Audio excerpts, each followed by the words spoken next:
কেরিয়ারের পুরোটা সময় জুড়ে ব্যাটে বলে নিজের আধিপত্য বজায় রেখেছেন সাকিব আল হাসান। তবে পড়ন্ত বেলায় পুরনো সেই সাকিবকে আর খুঁজে পাওয়া যাচ্ছে না। চোখে সমস্যায় লম্বা সময় ধরে হাসছে না ব্যাট। এর ওপর বল হাতেও ছন্দহীন বিশ্বসেরা অলরাউন্ডার।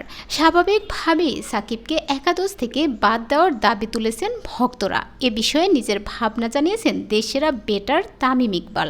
দক্ষিণ আফ্রিকার বিপক্ষে ম্যাচে মাত্র 1 ওভার বল করেছেন সাকিব। ওভারটিতে 6 রান দিয়ে পাননি কোনো উইকেট।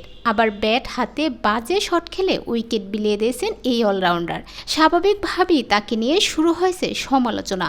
গতকাল মঙ্গলবার জনপ্রিয় ক্রিকেট ভিত্তিক ওয়েবসাইট ক্রিন ইনফোর পডকাস্টে সাকিবকে বাদ দেওয়া উচিত কিনা এমন প্রশ্নের জবাবে তামিম ইকবাল বলেন, অবশ্যই না।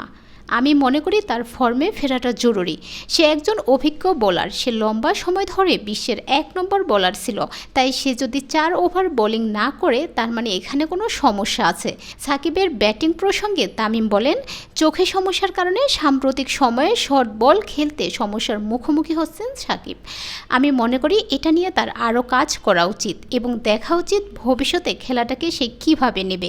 এছাড়াও আলোচিত সেই সিদ্ধান্ত প্রসঙ্গে তামিম বলেন, যদি ব্যাটসম্যান আউট না হয় আর বল যদি তার থাইপ্যাডে বা অন্য কোথাও লেগে বাউন্ডারির বাইরে চলে যায় তবে সেক্ষেত্রে রান দেওয়া উচিত, যদি সে আউট না হয় আর কি। এটা আমি কঠিনভাবে বিশ্বাস করি।